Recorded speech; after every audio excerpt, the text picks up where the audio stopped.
Good morning. সকাল সকাল ঘুম থেকে উঠে ফ্রেশ হয়ে জানালার পাশে বসে বাহিরের ভিউটা এনজয় করছিলাম। যদিও আমার ভিডিওটা আপলোড দিতে একটু দেরি হয়ে গিয়েছে, তাতে কি হয়েছে, আজকের সকালটা খুবই আরামদায়ক ছিল। বাহিরে ঝিরিঝিরি বৃষ্টি পড়ছিল, আর এদিকে তো আমার মা সকালবেলা নাস্তা খাওয়ার জন্য ডাকাডাকি করছিল। আর আজকে আমাদের ডিমান্ডেই খিচুড়ি রান্না করা হয়েছিল, যেহেতু হালকা পাতলা বৃষ্টি হচ্ছিল, তো এই জন্য খিচুড়ি খেতে চাইছিলাম। আর 2-3 দিন যাবতই বৃষ্টি হচ্ছিল, তো খিচুড়ি খাওয়া দাওয়া করে কিছুক্ষণ রেস্ট নিয়ে তারপরে আমরা রেডি হয়ে আমাদের খালামণির বাসায় যাচ্ছিলাম। যদিও যেতে যেতে প্রায় 2টা বেজে গিয়েছিল, আমাদের আরও আগে যাওয়ারই কথা ছিল, কিন্তু বৃষ্টির কারণে আমরা বের হতে পারিনি, রেডি সিটি হয়ে বাসায় বসেছিলাম।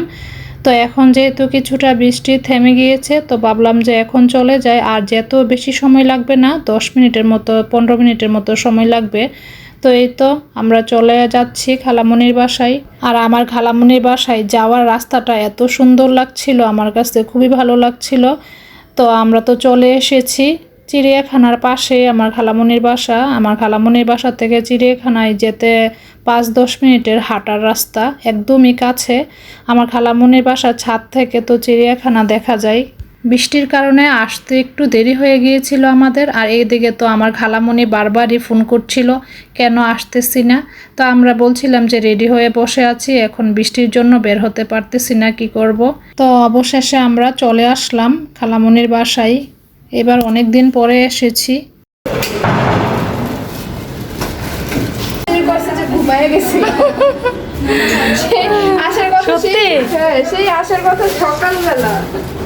বাসায় আসার পর একজন একজন করে সবাই জানতে চাচ্ছিল এত দেরি করলাম কেন, এত কাছাকাছি বাসা। তো আমরা আসলে সকালবেলা ঘুম থেকে উঠে একটু আলসেমি করে দেরি করে সকালবেলা নাস্তা খাওয়ার পর থেকে আমার মা বলছিল যে তাড়াতাড়ি রেডি হতে, আমরাই আলসেমি করে একটু দেরি করে ফেলেছি।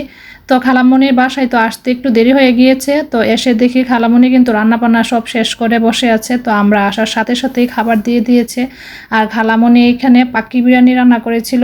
বিরিয়ানিটা আমার কাছে এত ভালো লেগেছে, বিরিয়ানির সাথে আরও অনেক কিছু করেছিল। তো আমি তো বিরিয়ানি খেয়েছি, বিরিয়ানি আমার কাছে অনেক ভালো লেগেছে। আমার তো ইচ্ছে আছে আরেকবার আসলে খালামণি থেকে রান্নাটা শিখে নিব। আমার কাছে তো একদম রেস্টুরেন্ট থেকেও বেশি মজা হয়েছিল আজকের বিরিয়ানিটা। তারপর খাওয়া দাওয়া করে আমরা এখানে সব বোনেরা গল্প করছিলাম। আর এদিকে তো আমার খালাতো বোন আমাদের জন্য নিজের হাতে খুবই মজার নবাবী সেমাই বানিয়ে নিয়ে এসেছে।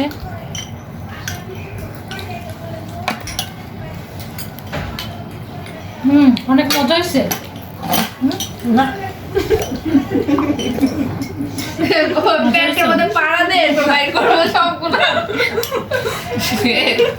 তারপর আমরা আরো কিছুক্ষণ গল্প করলাম, তারপরে ছাদে চলে আসলাম। আমার খালাতো বোন বলছে এখনই চলে যায়, কিছুক্ষণ পরে তো অন্ধকার হয়ে যাবে।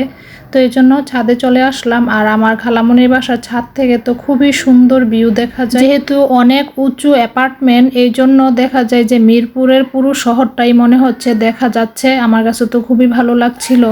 আর এদিকে হচ্ছে ওই যে দূরে সবুজ গাছপালাগুলো দেখা যাচ্ছে, ওইটাই হচ্ছে চিড়িয়াখানা। আর এই ছোট্ট লেকটা হচ্ছে চিড়িয়াখানার ভিতরেই। যদিও এইবার আর চিড়িয়াখানায় যাওয়া হবে না, যেহেতু খুবই অল্প সময়ের জন্য এসেছি।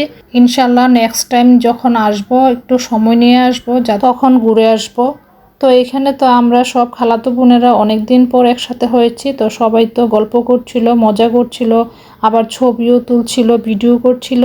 তো আজকের বিকেলটা কিন্তু খুবই ভালো কেটেছে আমাদের। তারপর আমরা কতক্ষণ ঘোরাঘুরি করে নিচে চলে এসেছি। এদিকে তো আমার খালামণি আমাদের জন্য আবার সন্ধ্যার নাস্তা রেডি করেছে। তো মুড়ি মাখা করেছিল, সাথে আরো অনেক কিছুই ছিল। তো আমার কাছে মুড়ি মাখাটা খুবই ভালো লেগেছে, আমার কাছে একদম রমজান মাসের মতোই লেগেছে। তারপর খুবই মজার একটা চা বানিয়েছি, চায়ের কালারটা দেখে নিশ্চয়ই বুঝতে পেরেছেন কতটা মজা হয়েছে। তো আজকে চা খেতে খেতেই বিদায় নিয়ে নিচ্ছি। আজকের ব্লগটি কেমন হয়েছে কমেন্ট করে জানাবেন। সবাই ভালো থাকবেন, আল্লাহ হাফেজ।